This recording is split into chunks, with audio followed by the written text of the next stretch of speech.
And away we go. It is the Nightcap, brought to you by GalacticFriedChicken.com, right here on BearcatJournal.com. As always, visit www.galacticfriedchicken.com. Download the app for Android, iPhone, everything Galactic. Get yourself down to Dayton, Kentucky. Tell them to pump it up.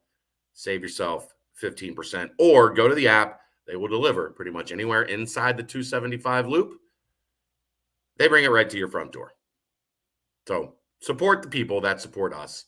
Get yourself to Galactic Fried Chicken, Wednesday through Sunday, lunch and dinner. All right, Aaron.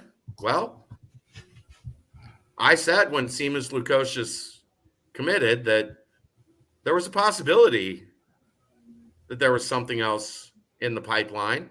I put that on the BearcatJournal.com message board the night after Seamus committed, and here we are. It has finally come to fruition. It was a little bit of a slow burn, but at the end of the day, Wes Miller gets his man, 7-footer. Aziz Bandago transfers from Utah State and announces his destination as a Cincinnati Bearcat. Last year for Utah Valley, 11.5 points, 10.4 rebounds, 1.2 assists, 2.9 blocks, one of the best block rates in the country. And Cincinnati got to see full well what he could do when he scored 15 points, had 12 rebounds and 4 blocks in the Bearcats' quarterfinal loss in the NIT. And at least for now, the roster is complete. They are back at 13 scholarship players. And boy, you got a heck of a front line now with, as long as they get the waivers and get eligible, the additions of Aziz Bandago, Jameel Reynolds, added to Victor Locken, Odi Oguama, Sage Tolentino. You are physically ready to compete year one in the Big 12. Wes Miller lands himself an alien. This dude is a freak. There's no two ways about it. He's a freak. Is this the most athletic person on the roster as it currently exists? Possibly. I mean, from what I've seen in the game against Utah Valley, as well as in his highlight reel, I don't know that there's anybody who moves like this guy. And that's not a knock on Dan. That's not a knock on Vic. But I don't know that there's anybody else on this roster. And of course I haven't seen a ton of Day. I haven't seen quite. Jizzle's pretty damn athletic. Quite what Jizzle or Ray can do. Ray's pretty damn athletic too. My goodness. We talked about it before this offseason started, though, and your exact words were you need probably 3 guys that are difference makers. Top of the roster, impact players. And you got 4. I think they got 4. So that, for me, is the key to everything that's happened here. Is you went out in the portal and you feel good that you got 4 guys that instantly impact the top of your roster. Not rotation guys, not guys that, we hope he can give us 15, 20 minutes. Guys that you're going to be surprised if any of the 4 are under 23, 25 minutes a game. Now, at center, maybe it gets, you're splitting 40 minutes between 2 guys, 3 guys, whatever. Maybe those numbers are a little bit lower. But you added 4 starter quality. That doesn't mean, I think people get mixed up when I say something like that, right? Right. That doesn't mean 4 starters. That means 4 guys that are good enough to start at your level. You also feel good about your depth. If anybody goes down, you feel way better about your depth with the roster as it currently exists than you did 2-3 months ago. Well, remember what happened when Vic went down? He was down for 3 games? And it felt like the bottom was falling out because they didn't have the depth to sustain an injury to one of their best guys. And, I've talked to a lot of people about the Big 12, and they said the difference in where the Big 12 is at right now is almost all of these teams have 7 or 8 starter quality players on their roster.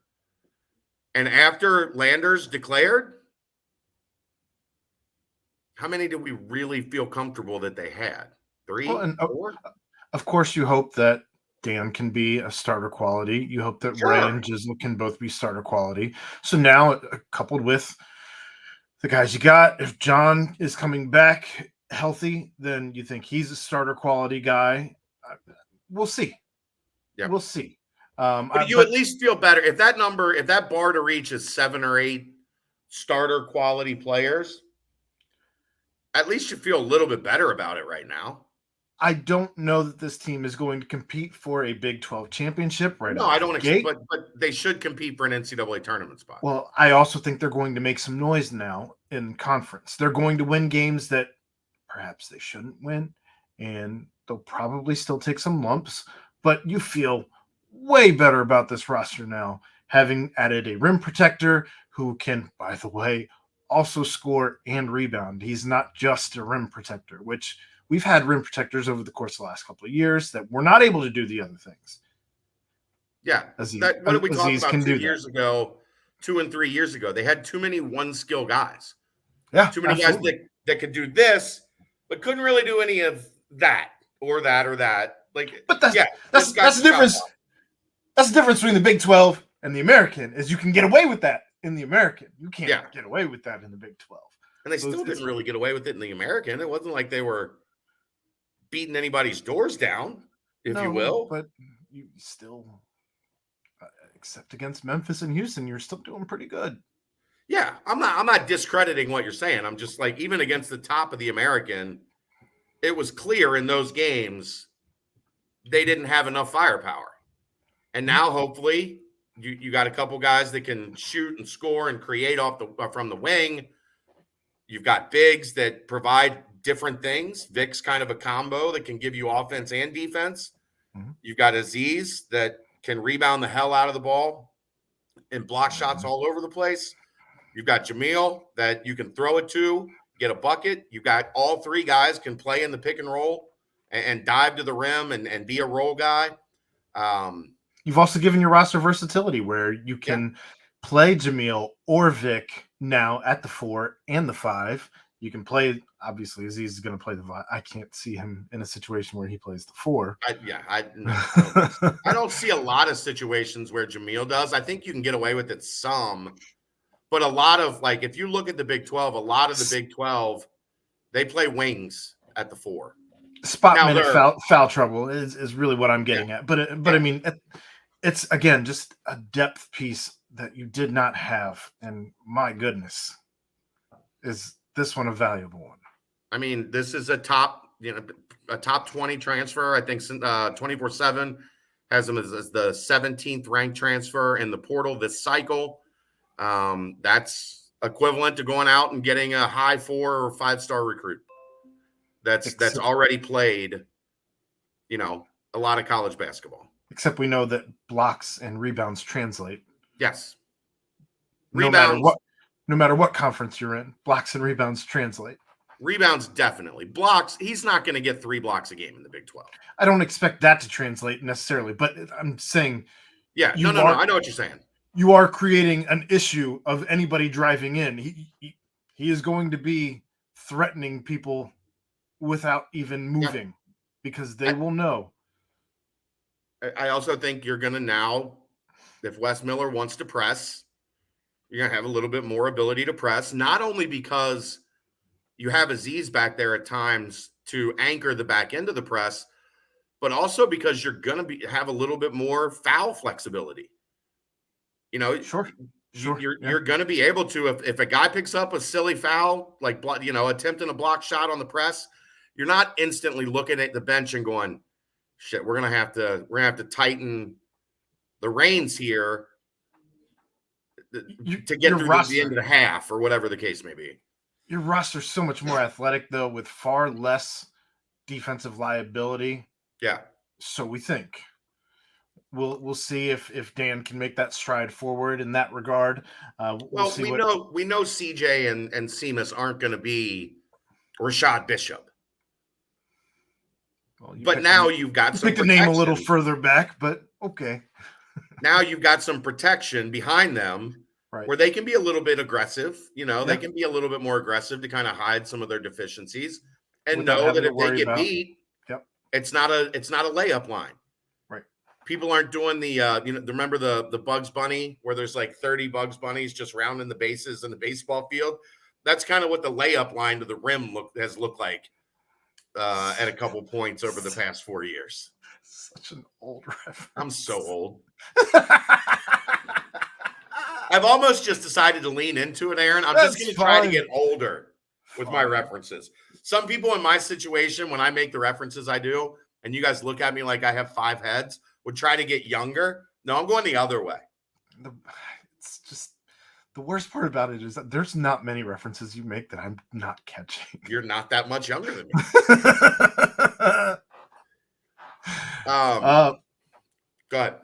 I don't know. This is exciting. It's really good to see for the love of God, for those who are questioning Wes Miller's ability to recruit, questioning Wes Miller's ability to land some dudes, go after some big fish. He's gone after and caught some big fish at this point. We're still not quite at whale status, but he has definitely got some big fish that he has put on the wall. Well, the good news is he's not catching little like minnows. Correct. Anymore. Correct. So, yeah. I'm just excited about the direction the program continues to go. This just continues the momentum that we've seen since the end of the season. Even if you want to go back to the recruitment of this incoming class and what we saw Wes do throughout that whole process, and now to get to what appears to be the finish line, we'll see. I don't know if there ends up being another surprise. There's been weird enough stuff that's happened through this whole circuit so far. So I don't know. It should be interesting to see where the chips fall at this point. I'm a little nervous that your video has seemingly paused. So I'll continue to talk. Do you still have me? You're back. There you are. Okay. Here's where I think they have a luxury right now. I still think there is potentially the need for another combo guard to replace Mike Adams-Woods. Yeah. But now, workouts start in June. So you're 2 weeks away from the staff being able to get Davion Thomas and Jizzle James on campus and in the gym and to figure out what they have. And then you can determine, what kind of level do we have to go out and find? Do you still have me? Yeah, you're good. Okay. What kind of level is necessary here? Do we need to go and find, break glass in case of emergency?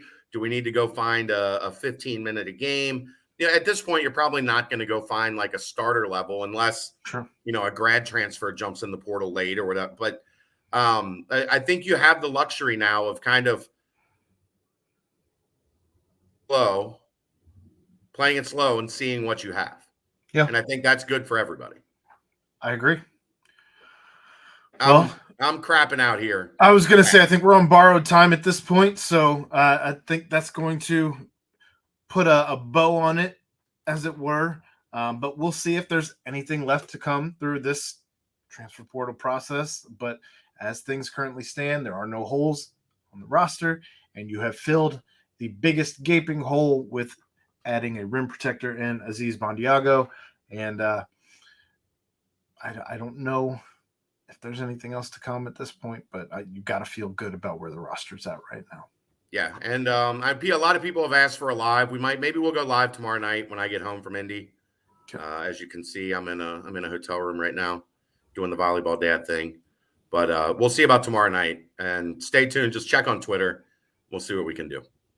That's a nightcap. We'll see you tomorrow night. Brought to you by Galactic Fried Chicken right here on BearcatJournal.com. See ya!